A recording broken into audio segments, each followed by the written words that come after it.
Introduction to Robotic Manipulator course. And I'm Sang-mi, teaching assistant of today's session. And if you have any questions, please feel free to stop me. Today, we'll start the fundamentals of robot kinematics. First, we'll learn how to visualize a robot using URDF, which defines the robot's structure. And next, in forward kinematics, we calculate the end effector's position and orientation from the joint values. And next, in inverse kinematics, we do the opposite, finding the joint values for a desired end effector pose. And finally, we look at direct teaching, where the user physically guides the robots and records the motion for later use. Experiment 1. Now let's talk about URDF format, which stands for Unified Robot Description Format. URDF is a standard XML-based format used to describe a robot model. In a URDF file, we define the rigid parts of the robot, which are called links here. And we also define the joints that connect their links here.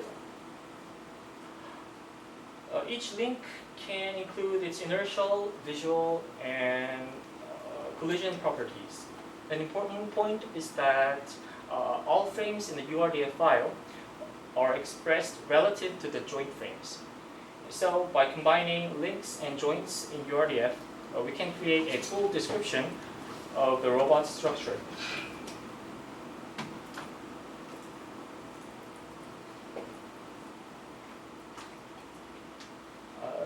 To actually visualize URDF files, we can use a package called Visor.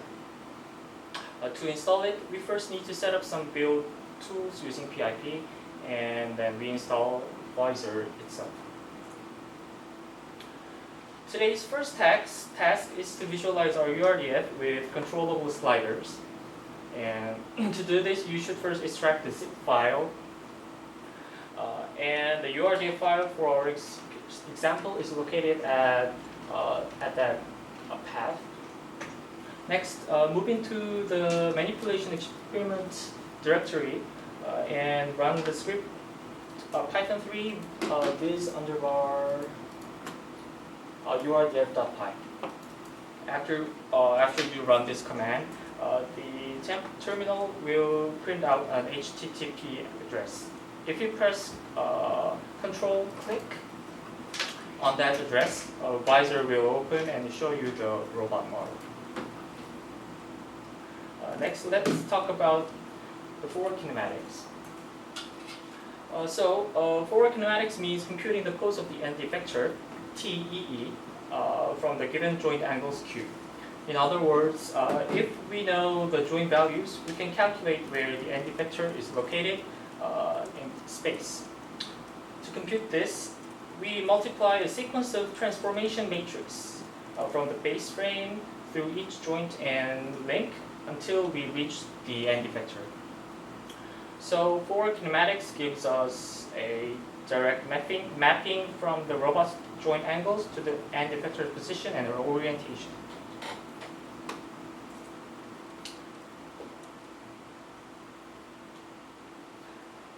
In task 2, so your goal is to calculate the end effector pose using random joint values. To do this, you implement your own forward kinematics code inside the file kinematics.py under the manipulation experiment folder. You need to compute the function called forward kinematics. The input will be joint angles in radians, and the output should be a homogeneous transformation matrix, which is a 4x4 matrix. After finishing your function, you can check the result by running the command Python 3 run underbar fk.py, and this will verify whether your forward kinematics implementation works properly. So here are a few notes, and yeah, please look at these instructions carefully. I will not dive into the detail.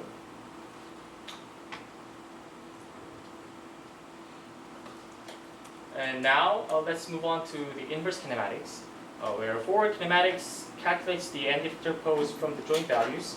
Inverse kinematics does the opposite way. In other words, when the end effector pose is given, then our task is to compute the correct joint values Q. Since this problem is often difficult to solve analytically, we'll approach it using an optimization-based method.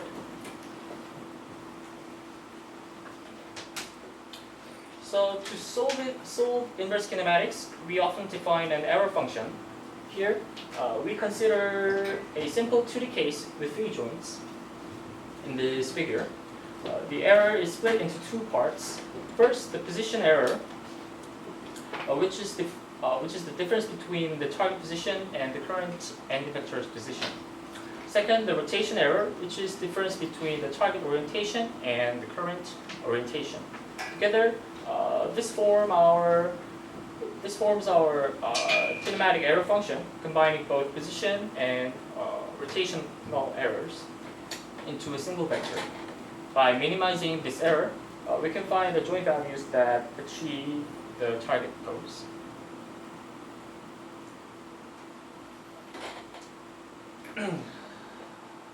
Okay, this is previously we defined the kinematics error in 2D, and this is just simple extension to the full 6D space.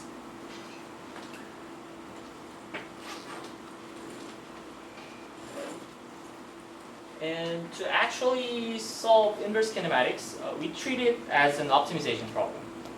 Our goal is to find the joint values Q that minimizes the kinematic error function. This is essentially a least square problem, where we try to minimize the squared error between the current end vector pose and the target end effector pose. One common approach is the Gauss-Newton method. In this method, we iteratively update the joint values using the Jacobian of the error function. Through repeated updates, the solution gradually converges to the joint values that achieves the target pose. In task 3, your goal is to compute the joint values that achieve the target end effector pose. So you'll implement your function inside kinematics.py by writing the code for inverse kinematics function. Okay, for more details, you can check the annotation in kinematics.py and your lecture notes. Here.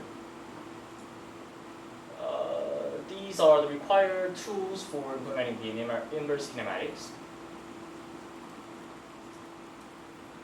And yeah, please look at the implementation guide for your information.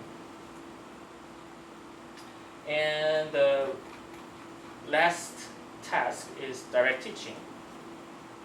In this task, your goal is to save 4 servo positions, each with an action duration of 2 seconds.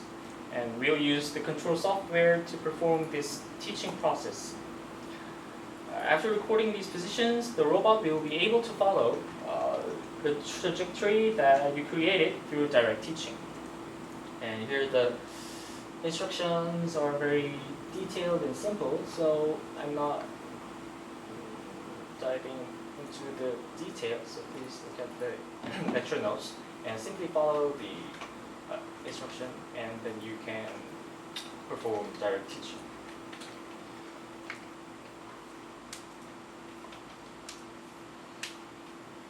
So for the evaluation, this is, I think, the most important part. All tasks must be completed during the lab session, and we'll evaluate your work on the on the spot. Once your evaluation is finished, and you're free to leave. The total score for this week is 3 points. For kinematics is worth points, and inverse kinematics worth 2 points. And please remember the attendance rule. Yeah. And finally, let me give you some additional guidelines. After you implemented for and inverse kinematics, run Python 3 eval fk.py and Python 3 eval ik.py to verify your code. And if your terminal output does not show 0.000, you will not receive points. Also, please modify only the sections marked with to-do inside kinematics.py. Do not make any other changes. The remaining tasks are not graded, but I highly recommend you to try the visor and direct teaching tasks. And one important note is that the robot may malfunction if the battery is discharged. So whenever possible, please use the charger inside in the white box during the experiment. So this is the end of TA sessions, and yeah, thank you for listening. Well, can you please explain how do we implement forward kinematics function? Forward kinematics function. Yeah, is it just a multiplication of matrices? Yeah, it's just a multiplication of 4x4 SC3 matrix. Yeah, and the function's output should be 4x4 matrix. Okay. May I ask more questions in person? Okay. Any other questions? Yeah. Then let's start the experiment session. Thank you for listening.